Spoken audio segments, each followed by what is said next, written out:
A love letter to Pokemon. Pokemon, I love you, but we have to talk.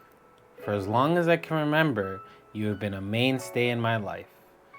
As a young boy, the 90s were just the right time to gain the Pokemon fever. While never really getting attached to the card game, I fondly remember lying in the bottom bunk of our family's travel trailer.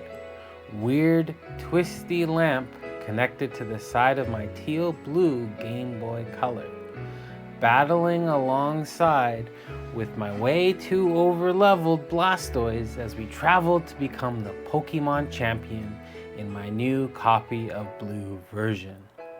Back then, the idea of playing Pokemon was not that much different to me than it is today. It was and still is a place to escape from the world and go on an adventure with your virtual companions. A place to hide from what was, or now is, happening in the world. But the biggest difference between 1997 and 2023 is my expectations.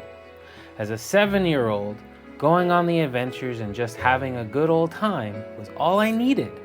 But now, as an adult who grew up loving this franchise, I expect so much more from a company that makes millions of dollars from its beyond devoted fan base. While these games are obviously still games developed and created for kids, it feels to me like Game Freak, the Pokemon Company, and Nintendo flat out ignore the fan base that made them so successful in the first place. I feel that if it was not for my generation, the first young generation to consume their media, the games, TV shows, and movies, and the first one still brings me to tears to this day. Who knows where this franchise might be? Do not get me wrong. Over the years, there have been so many great advances, going from 2D to 3D, and now into this massive open world that we now know and have in Scarlet and Violet. They have done some very great things, but now, in 2023, when we have the best technology ever in human history, we get the glitchy, rushed mess of games like those of Scarlet and Violet. Don't get me wrong, I've enjoyed these games. The storytelling has probably been the best that it has ever been, and it is taking on the deepest subject matter that no other Pokemon game has ever really taken on.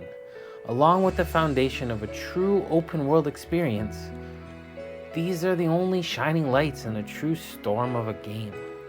The storm, for me, started when I found out how the breeding system in the games were going to function. To say that I was shocked about how it works would be a true, huge understatement. The fact that you are trapped in your picnic, waiting for eggs to spawn, is complete nonsense. The game literally stops you from playing in pretty much any meaningful manner for at least 30 minutes that the egg sandwich that you buy or create lasts. At first, I would quite literally lie in the bed and play Marvel Snap while I was mashed the A button every 5 minutes to collect the eggs from the basket. After a while, I just gave up on eggs. No longer can you multitask hatching and collecting eggs. I understand wanting to push a new function in a game, but we have already had cooking and cleaning aspects in other Pokemon games, and these functions didn't interact or interfere with aspects of a game that so many people enjoyed. To be honest, the whole shiny hunting thing now is kind of trivial, kind of a joke.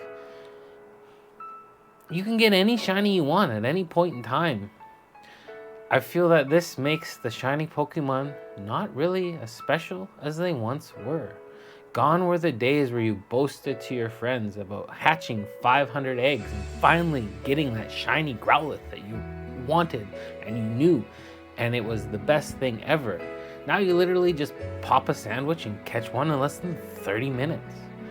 The breeding aspect is just the start of things that I'm frustrated with.